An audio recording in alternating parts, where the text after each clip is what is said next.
नमस्कार। तो एग्जाम का मौसम आ चुका है और जाहिर है थोड़ी टेंशन तो होगी ही। लेकिन जरा सोचिए, क्या हो अगर कामयाबी सिर्फ घंटों तक पढ़ने से नहीं बल्कि सही स्ट्रैटेजी से मिलती हो। चलिए आज इसी स्मार्ट तरीके को समझते हैं। तो चलिए सीधे पॉइंट पर आते हैं। एग्जाम की डेट सिर पर हैं। अब सवाल यह है कि क्या सिर्फ सिलेबस पूरा कर लेना ही काफी है या फिर असली जीत किसी और चीज में छिपी है। आइए इसी सवाल का जवाब ढूंढते हैं। और ये जो प्रेशर है ना, ये बिल्कुल असली है। कंपटीशन जबरदस्त है और टाइम, वो तो जैसे भागा जा रहा है। ये एक दौड़ है और इस दौड़ में सिर्फ भागना काफी नहीं है, सही दिशा में भागना जरूरी है। तो फिर करें क्या, इस चुनौती से निपटें कैसे? जवाब देखिए, घंटों तक बस पढ़ते रहने में नहीं है बल्कि तैयारी का तरीका बदलने में है। अब वक्त है किताबों से आगे बढ़कर एक जीतने वाली स्ट्रैटेजी बनाने का। देखिए, हमारे सामने ना दो रास्ते बिल्कुल साफ हैं। एक तरफ है सिर्फ सिलेबस को पढ़ते जाना, जो कि सच कहूं तो एक पैसिव तरीका है। और दूसरी तरफ है जो भी सीखा है उसे एक्टिवली इस्तेमाल करना, मतलब अपनी स्पीड और एक्यूरेसी को टेस्ट करना। और असली सफलता इसी दूसरे रास्ते पर मिलती है। अच्छा, इस स्मार्ट स्ट्रैटेजी को और अच्छे से समझने के लिए चलिए सबसे पहले उन लोगों की बात करते हैं जो सरकारी नौकरी जैसे हाई कंपटीशन वाले फील्ड की तैयारी कर रहे हैं। उनके लिए ना एक बात गांठ बांधने वाली है।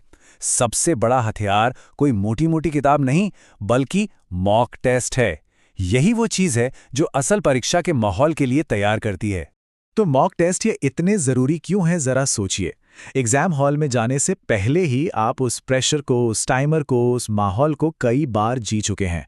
ये टेस्ट आपको बिल्कुल वही फील देते हैं। और सबसे बड़ी बात, एनालिसिस, ये आपको एक आईना दिखाता है कि भाई गलतियां हो कहाँ रही हैं और किन टॉपिक्स पर ज्यादा ध्यान देने की जरूरत है। ये सिर्फ प्रैक्टिस नहीं बल्कि एक स्मार्ट सुधार का प्रोसेस है।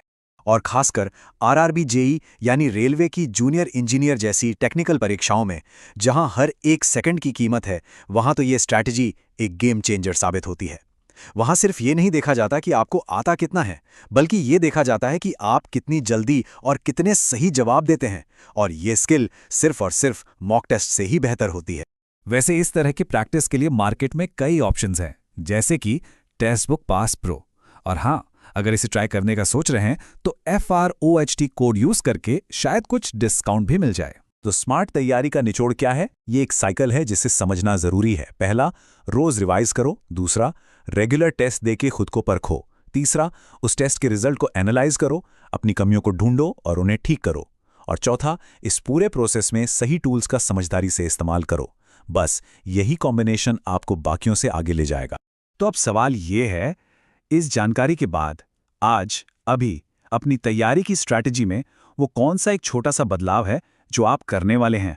जरा सोचिए, क्योंकि एक सही कदम भी आपको अपनी मंजिल के बहुत करीब ले जा सकता है।